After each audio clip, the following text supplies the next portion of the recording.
Hello, কখন তুমি land করছো? কল করবো না আমাকে একটা? এই তো এলাম। এসে ফ্রেশ হয়ে সিমটার ঢোকাতে না ঢোকাতেই তোমার কল। Good timing. কিভাবে বলো তো? টাইমিং মিলবে না কেন? 1 ঘন্টা ধরে আমি ট্রাই করছি। তুমি না। আচ্ছা wait. Happy birthday to you, happy birthday রাজপুত্র। Thank you. কিন্তু এখনো 2 মিনিট বাকি। আমি জানি এখনো 12টা বাজে নাই, কিন্তু আমার হবু বলবে আমার রাজপুত্রকে অন্য কেউ বার্থডে উইশ করবে আমার আগে, সেটাও তো আমি সহ্য করতে পারবো না। তাই একটু আগে আগে উইশ করে ফেললাম। রাইট। তুমি নিশ্চয় অনেক টায়ার্ড হবে না, এত লম্বা একটা জার্নি। তুমি এক কাজ করো, তুমি কিছুক্ষণের মধ্যে ঘুমায় পড়ো। আর কালকে তো আমাদের প্রথম দেখা হচ্ছেই, তার উপর তোমার birthday. I am really excited. Okay, কাল দেখা হচ্ছে। Take care.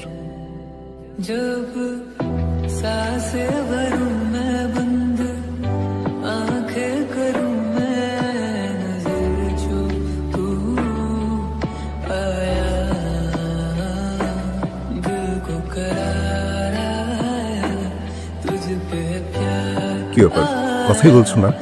একটা বছরে এত কথা বলবে ফোনে, ভাবলাম আসার পর প্রচুর কথা বলবে তুমি। তোমার কথা খাওয়ানি যাবে না কি? এরপরে তাকিয়ে কাজ করে কেন? বুঝতে পারছি না কি বলবো। এই দিনটার জন্য অনেক দিন ধরে অপেক্ষা করছিলাম। আসবো করে কি হবে যে একটা বছর চলে গেল, ছুটি ছিল না। সরি, এতদিন অপেক্ষা করতে হতো। ওকে, সবসময় ভাবতাম না, এটাই জানতাম যে অপেক্ষাটা বিরক্তি, কিন্তু কোনো প্রিয় মানুষের জন্য অপেক্ষা করলে সেই অপেক্ষাটা যে ভালো লাগার হয়ে যায়, সেটা এই প্রথম বুঝতে পারলাম। এগুলো কি? ডোন্ট সে এগুলো আমার জন্য। অফকোর্স এগুলো তোমার জন্য। তো কি এত কোথায়? জাস্ট একটু। নেক্সট বার্থডেতে আরো অনেক কিছু দেবো। মানে অফিসের ফুল দায়িত্বটা আমার উপর, আর এমডি স্যার আমাকে ছাড়া একদমই কিছু বোঝেন না। তো অফিসে সময় দিতে দেখা গেল বেশি কিছু কালেক্ট করতে পারিনি। ভালো, সারপ্রাইজ পেতে আমার ভালোই। কেকটা কাটি।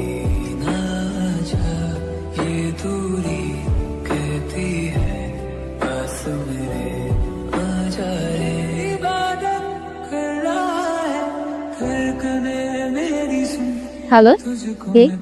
তারেক, তুমি আসলে তুমি আমাকে বলবা না এটা কি ধরনের সারপ্রাইজ হলো? আচ্ছা, এটা হচ্ছে আমাদের ওয়ার্ক স্টেশন। হাই বলো। হাই। তোরা ভাই না তো কে?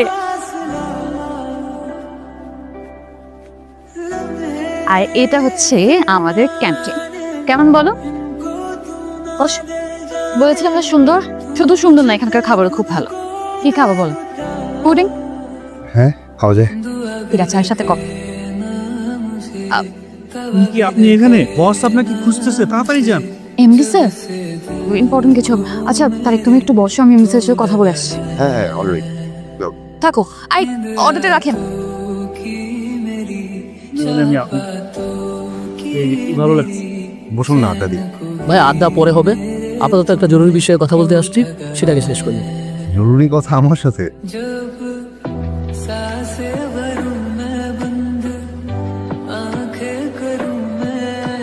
ভাই ও আপনার গার্লফ্রেন্ড, কিছুদিনের মধ্যে হয়তো বিয়ে হবে। তো বিয়ের পর যদি আপনার বউয়ের দিকে কেউ অভিযোগ তোলে, তো ব্যাপারটা আপনার জন্য একটু প্রেস্টিজিয়াস হয়। আমি দেখছি বিষয়টা। আপনাদের কথা যদি সত্য হয়, আপনাদের পাওনা পরিশোধের ব্যবস্থা করা হবে। Thank you. Okay, thank you ভাই।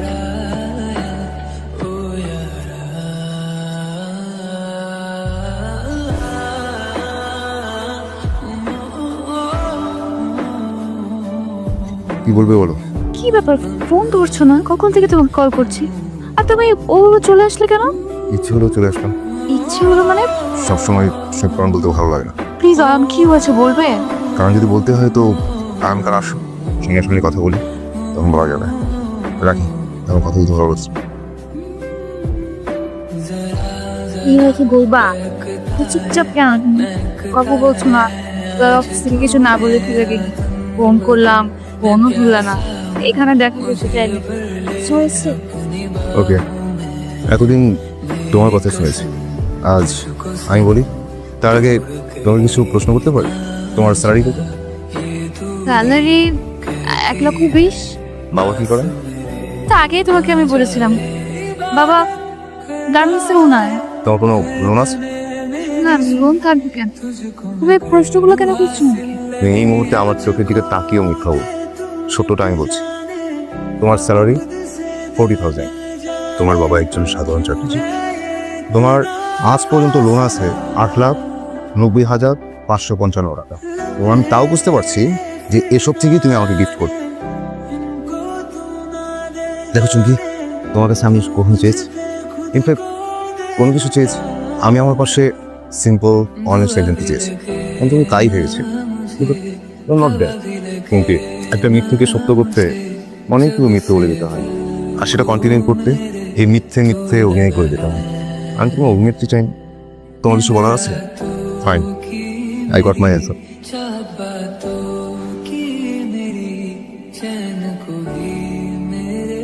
আমি এই কাজটা কেন করতে গেলাম?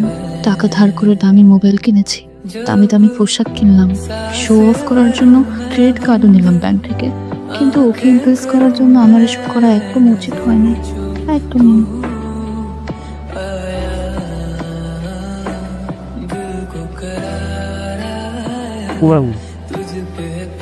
চুমকি, থ্যাংক ইউ।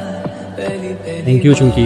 হ্যাঁ Chumki, thank you very much. Thanks a lot. Thank you very much Chumki. যে জন্য রেখেছি সেটা হচ্ছে যে আমি অফিসের সবার সাথে কথা বলেছি যাদের কাছ থেকে তুমি ঋণ নিয়েছিলে, মানে লোন নিয়েছিলে কিন্তু সময় মতো দাওনি, তারা টাকা ফেরত পেয়ে ভীষণ খুশি হয়েছে। তোমার বয়ফ্রেন্ড খুব খুশি হয়েছে যে সে তোমাকে টাকাগুলো দিয়ে দিয়েছে, নিশ্চিত তুমি খুশি হয়েছো। তাহলে আমি চাই যে তুমি আর কখন এরকম করবে না। ও কিন্তু খুব ভালো, ভীষণ ভালো মানুষ, আমাকে ভালো লেগেছে।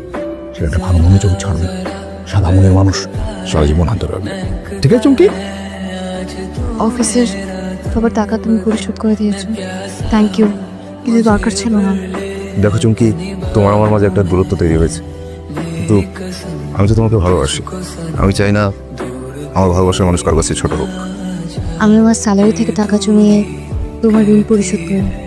As it is. আমিও তোমাকে অনেক ভালোবাসি তাই। আমি জানি আমি অনেক ভুল করেছি, একটা মিথ্যে লুকানোর জন্য হাজার মিথ্যে বলেছি, কিন্তু যাই করেছি সব তোমাকে ভালোবেসে করেছি, তোমার ভালোবাসা পাওয়ার জন্য করেছি। তুমি ঠিক বলেছো তারেক, সত্যিকারের ভালোবাসার জন্য এত কিছু করার প্রয়োজন হয় না, শুধু ভালোবাসাতে একটু প্রকাশ করো। আমার নিজেকে তোমার সঙ্গে খুব দুর্বল মনে হয়েছে। তুমি বিদেশে থাকো, ওখানেই বড় হয়েছো, পড়াশোনায় ভালো ভালো চাকরি করছো, কত বড় বড় লোকজনদের সাথে তোমার পরিচয়, উঠা বসা। আর এদিকে আমি সাধারণ একটা মেয়ে, সাধারণ একটা চাকরি করি, পড়াশোনাও যে খুব একটা ভালো ছিলাম তাও না। তবে এটা ঠিক, আমার যা স্যালারি সেটা আমার একজনের জন্য যথেষ্ট। এভাবে বাড়তি লোন নেওয়ার কোনো প্রয়োজন ছিল না। আমি যা করেছি তার তোমাকে ইমপ্রেস করার জন্য, তোমার সমান হওয়ার জন্য। আমার বারবার তোমার সামনে নিজেকে ছোট মনে হতো বিদেশ থেকে এসে তুমি যদি আমার এই সাধারণ রূপটা দেখো তাহলে তুমি আর আমাকে ভালোবাসবে না। এখনকার দিনে মানুষের বাইরের রূপটাই অনেক বেশি দরকার, এটাই অনেক ইম্পর্ট্যান্ট হয়ে গিয়েছে। কিন্তু তারিক বিশ্বাস করো, আমি যা করেছি আমি আসলে এরকম না। তুমি আমাকে খারাপ ভাবছো, কিন্তু আমি আসলে তোমাকে অনেক ভালোবাসি।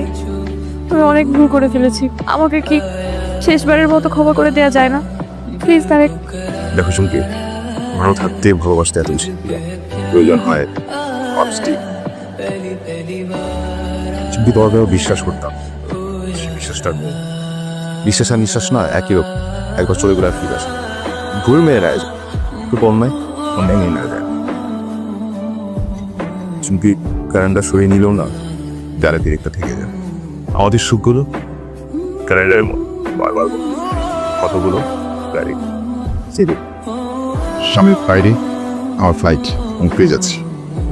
মানে নিজেকে শুধু নিয়ে তারেক